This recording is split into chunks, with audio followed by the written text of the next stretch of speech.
আমাদের ভালো লাগাতে সকলকে অনেক অনেক অনেক স্বাগত জানিয়ে আমার আজকের গল্প আরম্ভ করছি। আজকের গল্প আদিক্ষেতা। গল্পটি তাহলে শুরু করি। দাদুন, ও দাদুন, দরজাটা খোলো না। ও দাদুন। ঘরে বসেই অবনী শুনতে পাচ্ছেন ওর 4 বছরের নাতনি সমানে দরজা ধাক্কাচ্ছে আর ডাকছে। এই তো ও আর অবনী একসাথে ডিনার সারল। ওর তখনও বাকি, তার আগেই ডিনারের পর্ব চুকিয়ে ঘরে ঢুকে এলেন অবনী। নাতনির ডাক শুনে ঘড়িতে দেখলেন 10:30 বাজে। ওর বাবা মানে পিকলু বোধহয় চলে এসেছে এতক্ষণে। আর বাবা এসে গেলে মিঠি আর কারোকে চেনে না। না হলে স্কুল থেকে ফিরে সেই যে অবনীর ঘরে আসে, সারা দিন ওর সাথে আঠার মতো আটকে থাকে। তাই রাতে ওর বাবা এলে একটু তাড়াতাড়ি খেয়েই ঘরের দরজা দিয়ে দেয় অবনী। আজ অবশ্য পিকলু আসার আগেই চলে এসেছেন। দিনের শেষে কিছুটা সময় নিজের খুব দরকার। গল্পের বই পড়া, শিবানীর স্মৃতিচারণ করা, গান শোনা অথবা একাকিত্বের জ্বালা মেটাতে একটু নিভৃতে চোখ ভেজানো, এতেও সুখ পাওয়া যায়। মানুষ কাঁদে কেন? দুঃখ থেকে সুখে ঢোকার জন্যই তো। একটু কেঁদে নিলে যে শান্তি পাওয়া যায়, সেটা শুধু বোঝে যাদের বুকে দুঃখ আছে। তা অবনী, কিসের দুঃখ আপনারা তো? জিজ্ঞেস করলে উত্তর দেওয়া সম্ভব নয়, কারণ খালি চোখে কিসের দুঃখ। কত বড় একটা পোস্ট থেকে রিটায়ার করেছেন, ওর পেনশনটুকুর হাফ বোধ হয় ওর ছেলে পিকলুর এখনকার মাহিনা। বাড়ি গাড়ি, এক ছেলে, বুদ্ধিমতী সুন্দরী ছেলের বউ, আর সব শেষে অমন ফুটফুটে নাতনি। কিন্তু তাও দুঃখ। ওই যে উঁচু পোস্টটার দিকে নজর দিতে গিয়ে শিবানীর দিকে নজর দেননি, সেটাই দুঃখ। মাসের শেষে মোটা অঙ্কের টাকা আর বিশেষ দিনগুলোতে দামি দামি উপহার। ব্যাস, ভেবেই নিয়েছিলেন অবনী শিবানী বোধহয় এতেই খুশি। সাধারণত এরকমটাই ভেবে নেন যে মেয়েরা বোধহয় দামি গিফট আর টাকাটা পেলেই খুশি। কিন্তু শিবানীর শেষ বলা কথাগুলো মনে পড়লে যত সুখেই থাকুন অবনী, দুফোঁটা জল গালে গড়াবেই। ও দাদুন, খোলো না, দেখো না কি এনেছি তোমার জন্য। আধো আধো বুলিতে ডেকেই যাচ্ছে মিঠি। দরজাটা বন্ধ করে রাতের ওষুধগুলো খেয়ে সবে বইখানা খুলে বসেছেন অবনী। সেরা 10, লেখিকার নাম শ্রী মিত্র। এবারের বইমেলা থেকেই কিনেছেন। এবার বইমেলায় ইচ্ছেই ছিল নতুনদের সাথে আলাপ করবেন। খুঁজে খুঁজে প্রায় 10টা এরকম বই কিনেছেন। খারাপ নয় কোনোটাই। কি অদ্ভুত এক একটা লাইন, অথচ কি গভীর মানে। এখনকার ছেলেমেয়েরাই বোধহয় পারে এমন অনুভূতিপ্রবণ লিখতে। দাদুন, খোলো না। আহারে, এক নাগাড়ে ডেকে যাচ্ছে। একেই বোধহয় শিশু বলে, ধৈর্য হারায় না কখনো। এটা বড় কেউ হলে রাগে অপমানে কখন চলে যেত। চেয়ার ছেড়ে উঠে পড়লেন অবনী। গিয়ে দরজা খুলতেই টুক করে ঢুকে পড়ল মিঠি। 2 দিকে চুলগুলোকে ভাগ করে টেনে টেনে বেনি করে দেয় রক্তিমা। বেশ লাগে দেখতে। অবনী দেখলেন মিঠির হাতে একটা টেডি বিয়ার। ও দাদুন, হাতে কি তোমার? কে দিল? জিজ্ঞেস করলেন অবনী। ওরা দুজনেই দুজনকে দাদুন ডাকে।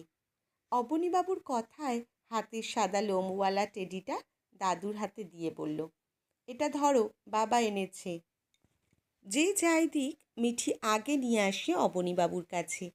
তিনি সার্টিফিকেট দিলে তবে শান্তি।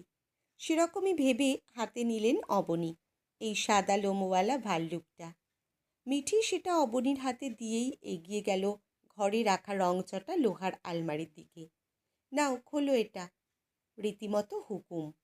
এটা যখন তখন খোলেন না অবনী। রং উঠে গেছে বলে বাতিলও করেননি, কারণ ওই আলমারিতে ডাঁই করে রাখা শিবানীর জিনিসপত্র। আমি চলে যাওয়ার পর এইসব আবার ফেলে দিও না। আমার যত্ন করতে পারোনি, এগুলোর করো। জানবে এতেই আছি আমি। ঠিক এই কথাগুলোই বলেছিলেন শিবানী যখন অবনী, পিকলু, এমনকি উনি নিজেও জানতেন ওর সময় শেষ হয়ে আসছে রোজ রোজ। সত্যি তো, এত তাড়াতাড়ি কি করে চলে যেত শিবানী? এ তো অযত্নের ফল, অবনীবাবুর অবহেলার ফল। কি গো, বললাম না খোলো দরজাটা। অনুরোধের ধার দিয়েও যায় না ওই পুঁচকে, খালি অর্ডার। আর যতই উচ্চপদস্থ কর্মচারী হন না কেন, অবনীবাবুর সব দাপট কেমন চুপসে যায় এই এক রত্তি মেয়ের কাছে। আর কথা না বাড়িয়ে নিজের আলমারির লকার থেকে এই আলমারির চাবিটা এনে খুলে দিলেন অবনী। খোলার সাথে সাথে একটা ভ্যাপসা গন্ধ নাকে এলো। যদিও মাঝে মাঝেই রক্তিমা এসব ঝেড়ে ন্যাপথলিন পাল্টে রাখে, তাও যেন পুরনো গন্ধ ধরে গেছে জিনিসগুলোতে। পারেননি বোধহয় অবনী, নিজের স্ত্রীর শেষ ইচ্ছেটাও রাখতে পারেননি। না, আজ রাতে কোনো গল্প পড়বেন না। আজ উনি ওর গল্পটা নেড়ে ছেড়ে দেখবেন। পরিষ্কার করবেন আলমারিটা নিজের হাতে। আমি এটা নিলাম। অবনীর মুখের সামনে ফিকে হয়ে যাওয়া সাদা টেডিটা নাড়িয়ে বলল মিঠি। তুমি নতুনটা রাখো। অনেক দিন ধরেই এটা নিতে মন চাইছিল। বাবাকে বলতে বলতে আজ একটা হোয়াইট টেডি এনে দিল। বেশ ভালো, ওটা তোমায় দিলাম। আর ঠাম্মির বানানো এটা আমি রাখলাম। বলেই দরজার দিকে এগিয়ে গেল মিঠি। কিছু বলার আগেই পালালো মেয়েটা ঘর ছেড়ে। মিঠি মিঠি, ওটা দিয়ে যাও, তুমি নতুনটা নাও, ওটা তোমার ঠাম্মির। এই অবধি বলেই গলাটা ভারী হয়ে এলো অবনীর। এত এত টাকা দিতেন অবনী, কোনো খরচ করতেন না। ওর নেশা ছিল ঘর সাজানোর জিনিসে। কত কিছু বানাতেন, ফুলদানি, পুতুল, ব্যাগ, ফটো ফ্রেম। আর একবার অবনীকে বানিয়ে দিয়েছিলেন এই সাদা টেডিটা, লোম লোম টেডি। সেদিন দেখে আলগোছে ফেলে রেখেছিলেন অবনী, কিন্তু আজ খুব রাগ হচ্ছে যখন মিঠি ওটা নিয়ে চলে গেল। ওকে তো ওর বাবা নতুন একটা কিনে দিয়েছে, তাহলে কি দরকার ছিল এটা এসে নেওয়ার? অতটুকু বাচ্চা আর কি সাংঘাতিক দম! বুঝতে পর্যন্ত দিল না। কথার জালে ফাঁসিয়ে ঠিক বের করে নিল। অনেক দিন তককে তককে ছিল। ওইটুকু বাচ্চার থেকে কি করে উদ্ধার করবেন সেই সাদা ভাল্লুকটাকে? কি করে বলবেন, দাদুন আমার নতুন নয়, পুরনোটাই চাই, ওটাতে যে তোমার ঠাম্মি আছে? ভাবতে ভাবতেই পায়ে পায়ে এগিয়ে গেলেন সেই রংচটা আলমারিটার কাছে। ব্যাগটা টেনে বের করে আনলেন। ওতেই আছে ব্যাগটা, যেটা নিজের হাতে পুঁতি বসিয়ে বানিয়েছিলেন শিবানী। নিজেই ব্যবহার করতেন ওটা, কতজনকে বানিয়ে দিয়েছিলেন। নাকের সামনে ধরলেন ব্যাগটা অবনীবাবু। আছে এখনও শিবানী শিবানী গন্ধ আছে তাতে। বুকের কাছটায় কেমন করে উঠল। বার্ধক্যটা কেমন যেন একটা রাতের মতো। খানিকটা কাজ শেষের শান্তির, খানিকটা অন্ধকার, খানিকটা অনিশ্চিত, খানিকটা একা। কিন্তু ফুরিয়ে গেলেই আলো আর আলো, যে আলোতে এখন আছেন শিবানী। খুব কান্না পাচ্ছে অবনীবাবুর। আর একটু ভেতরে হাত ঢোকালেন। এই তো সেই ফটো ফ্রেম, আর তাতে রাখা একটা সাদা কালো ছবি বিয়ের, অবনীবাবু আর শিবানী দেবীর বিয়ের। সেই বিয়ের দিন বন্ধুরা গিয়ে বলেছিল, ভাই এ তো বোনকে বিয়ে করছিস। একদল বলেছিল, পুতুল তো, নিয়ে গিয়ে শোকেশে সাজিয়ে রাখিস।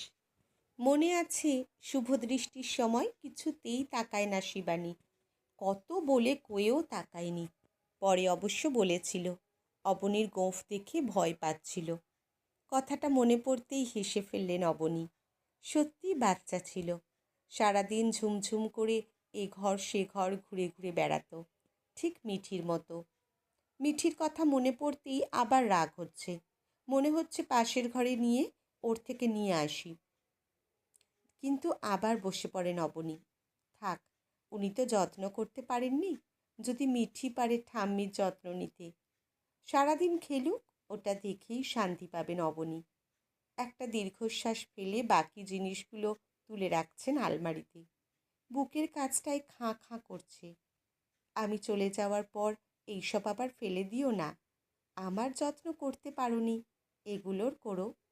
জানবে এতেই আছি আমি। কথাগুলো আবার উঁকি মারল মনে। ওর শেষ কথাগুলো যেন আর একটা স্মৃতি। এইগুলো নিয়েই রাত শেষের প্রহর গুনছেন অবনী। এই বোধহয় শেষ হলো। বাবা, দরজা খোলো। খুব সাবধানী গলায় ডাকছে রক্তিমা, পিকলুর বউ। তাড়াতাড়ি নিজের চোখ মুখ ঠিক করে নিল অবনী। বুড়ো শ্বশুরের চোখে জল, তাও আবার সাদা ভাল্লুকের জন্য, এ ভারী অস্বস্তিকর। দরজা খুলতেই চুপি চুপি ঢুকল রক্তিমা, হাতে সেই ধূসর সাদা টেডিটা, যেটা বউয়ের থেকে প্রথম উপহার পেয়েছিলেন অবনী।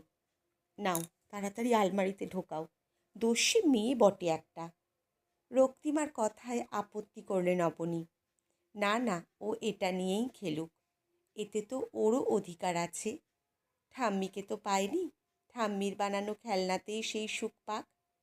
অবনী বললেন ঠিকই, কিন্তু সেটা কতটা মন থেকে, সেটা বোঝার মতো বুদ্ধি আছে রক্তিমার। ভালো লাগবে কাল যদি দেখো তোমার আদরের নাতনি ওটা ছিঁড়ে তুলো বের করছে। যা আক্কুটে! রক্তিমার কথায় এক ঝলক মনে পড়ল শিবানীর সেই চোখ বন্ধ করা সিঁদুর মাখা মুখখানি। শেষের সাজটা অবনী নিজে সাজিয়েছিলেন, সেই সিঁদুর দানেই এই বাড়িতে এনেছিলেন, আবার সিঁদুর দানেই বাড়ি থেকে বের করেছিলেন। এটা ছিঁড়ে দেবে ভেবেই ছোঁ মেরে নিয়ে নিল অবনী। বুকের কাছটায় জাপটে ধরলেন। রক্তিমা হেসে নতুন সাদা টেডিটা নিয়ে বেরিয়ে যেতে গিয়ে থমকে দাঁড়ালো। দাঁড়িয়ে বলল, বাবা, এটা টেডি নয়, এটা স্মৃতি, এটা ভালোবাসার চিহ্ন। কখনো হাতছাড়া করো না। সত্যি তো, গোলাপ, চকলেট, টেডি, এগুলো তো চিহ্নই। অনেকেই বলে আদিক্ষেতা, কিন্তু আমার বিশ্বাস ভালোবাসা থাকলে এটুকু আদিক্ষেতা থাকে, না হলে সবটাই ফ্যাকাশে হয়ে যায়। আর চুপি চুপি বলি, আদিক্ষেতার কোনো বয়স নেই। আজকের গল্প এখানেই সমাপ্ত। কলমে অনিন্দিতা মুখার্জি সাহা, পাঠে জয়তী। ধন্যবাদ।